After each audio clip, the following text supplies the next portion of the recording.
Assalamualaikum warahmatullahi wabarakatuh. Jumpa lagi di channel Kula Samudi. Tentunya channel yang akan membahas cerita horor buat nemenin waktu kalian. Gimana nih kabarnya? Semoga selalu dalam keadaan sehat dan dilancarkan segala urusan-urusannya. Jika sudah siap, duduk manis dan siapin cemilannya. Langsung aja kita masuk ke ceritanya.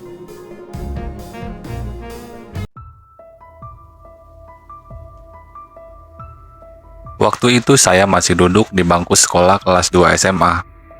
Sekolah saya di SMAN 1 Selawi, Kabupaten Tegal. Saat liburan sekolah, karena kelas dipakai untuk ujian anak kelas 3, saya bersama teman karib saya yang bernama Agus Prasetyo alias Agus Polor melakukan perjalanan petualangan ngamen selama 2 hari 2 malam.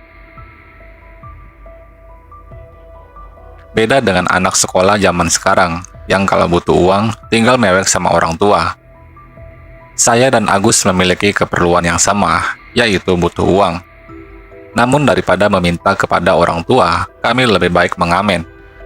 Waktu itu yang jago main gitar plus menyanyi sambil berdiri hanya saya. Sedangkan Agus main gitarnya baru belajar. Serta jam terbang ngamen saya sudah sangat tinggi. Hari pertama ngamen, saya dan Agus naik angkot menuju daerah Kabupaten Brebes. Saya dan Agus mengamen dari rumah ke rumah. Saat zuhur, kami beristirahat sejenak untuk makan di warung, lalu melanjutkan lagi ngamen dari rumah ke rumah hingga sore hari.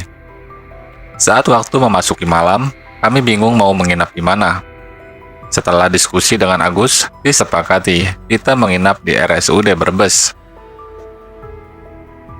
Jam 8 malam, kami memasuki RSUD Brebes sambil menenteng gitar dan tas ransel. Tanpa permisi, kami langsung jalan masuk ke dalam mencari musola. Saat hampir sampai musola, kami dicegat bagian keamanan. Mas, mau pada kemana mas? Tanya bapak-bapak bagian keamanan. Mau ke musola pak, mau numpang sholat dan istirahat? Jawab saya. Oh iya silakan, sini pinjam gitarnya, sahut bagian keamanan.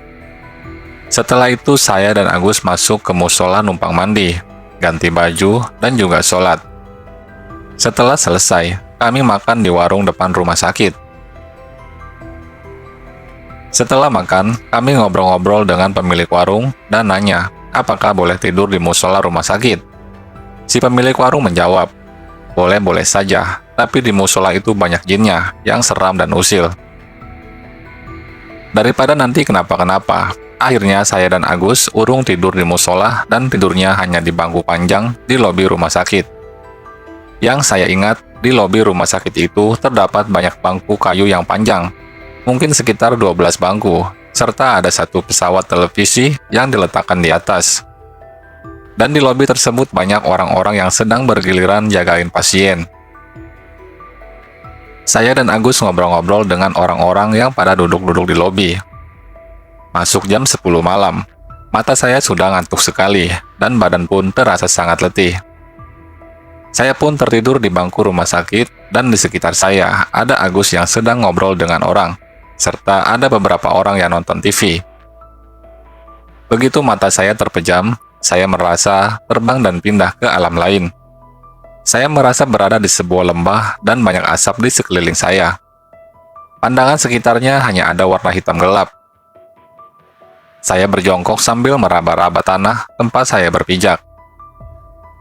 Tangan saya merasakan seperti meraba daun kering, kerikil, dan tanah gembur yang bercampur lumpur. Suasananya sunyi sekali. Beberapa saat kemudian, terdengar suara seperti auman monster, seperti di film Alien. Yakin, takut bukan main saat itu.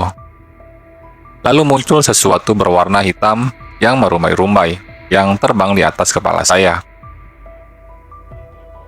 Saya merunduk sambil kedua tangan saya letakkan di atas kepala. Lalu terdengar suara yang berat.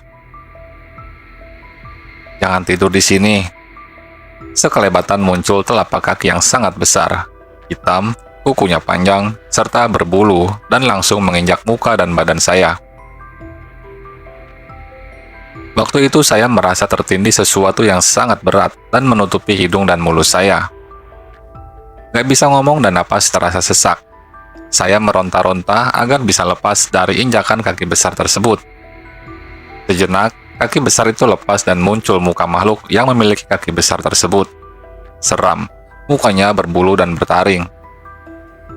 Hanya sebentar muka makhluk tersebut nongol, lalu kaki besar tadi menendang badan saya. Saya merasakan badan saya terlempar dan jatuh ke dalam jurang yang sangat dalam.